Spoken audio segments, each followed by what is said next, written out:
Presiden jong kakun nyotap National Awakening Movement KHNAM uba Adelbert nangrum uba deru amelie jong ke 17 North Shillong Katonsi ula pensai pai ba Bamanta Election Commission of India menta kala ai ke jingïalam ba pura ke KHNAM kum ke seng sang partai hapoh KHNAM jong kum Presiden habai keren mat kilap thai khobor hadin bulawan ban senran lang uba esran marwen uba deru kertong jong ke KHNAM ban yakun ni election siteng samoi na mor keneng ula kentui pai ba jong ke 13 mor keneng Katonsi bakin ai ke jingïalam ba pura yo kertong ke parti Layak nadu ke bawah sedang adu ke singi ke bangi declare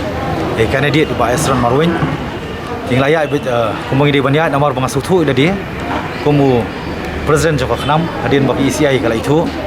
ba nadu ke por ke bawah ngilik ni KMDC ru ke beladap war hadin badon ke jingsa pentut lapan kala independen ru lai beji ke di ke scrutiny hadin sikenta pot ngawan ban challenge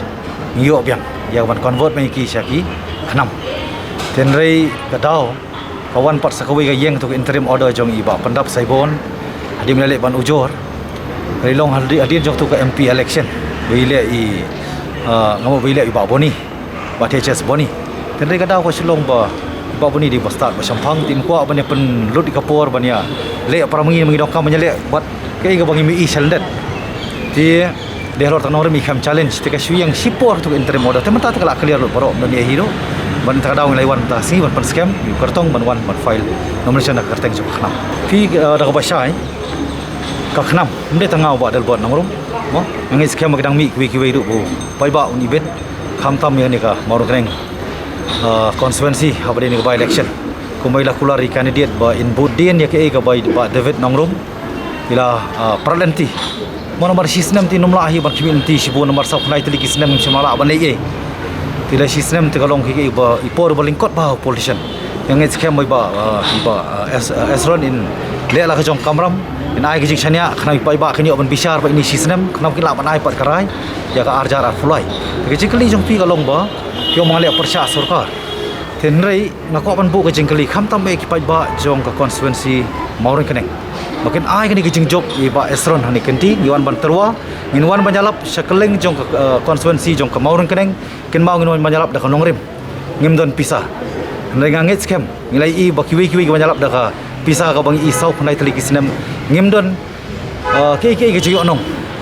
ngi hak sanchar khadaru la sanchar manu bala penyu state manu ti kawai ka bang ko ban kran basai ka KHNAM kami yang menjelek persya ya kita ki para kertong bon ban terwah sakanunu election ndai ngi yang persya ya kita kajing ban jong kajing ka kerdu jam kun samla kaduk kabala ban ya kawai boy kolong yang long sem kaba economically kala khata plat ya kejela kaba ko kan mau di way kentin nong way kabong ba the poverty is not that we cannot provide the needs of the poor but it is because we cannot satisfy the rich jadi halor ta kanong rem bapa KHNAM dei wailek persya sarkar ngi ko KHNAM da bekeren du por open khai ka KHNAM du arjar marang idon opposition nang idon ruling idon marwai nang idon spongut ngen keren be jaga jikisa namar lapan kan mau ba ya ka KHNAM lapan khana ki issue ngi kwa ba life flight tli kisnam hadim lapan khai ya ka ngambut hadim lapun ya ka KHNAM hapoh jong ka ki issue la kha ya ka ba omshu pengin penkut ya ta ka omshu pen beteng ta jeki tang hapoh surok ringi dokaman pen ban beteng jeki hapoh ka assembly hapoh parlimen hapoh district council pada barok ki dorbar jadi lor tang nongrim da ka basai nginum ka KHNAM bi kanum pulut ka por menyelek persya ya ki para kertong hendrei kalong ban pensutu ha ka bangin kumnu ngelak ban kentiu pat da ka bangilek persya ya kejing duk namar ba fi koi galenti kalong ba upai ba ude ban sutu sau khnai teli kisnem ngidon hei menta kumnu ngin rakhi ni kesan pu senem kalau ngamla ban priang ngako ban kan ka basai ya kongres ngada mat bon teli kisnem ya ke NPP ringkat berita ki perlu ki bekerja ni ke NPP wat mengaruh bekerja dengan keren di jingsya tanggawai ngako abanong kalau bakin bisar ba tang laisnem tam mentakat ni ti ngangit skam pai ba kinum benut kani ka kenti si kenti pai ba mau keneng konstituensi ken subha ban ai ke jing job iba Esron hoi kapor kalingkot ngin mla ban lech koi boy gayeng henry ngangit skam borok ki kwa bani thui ba Esron henry tu ai ke jing job ban penithu ya pi pat da ka kamom tang konstituensi ri ka seti di borok koi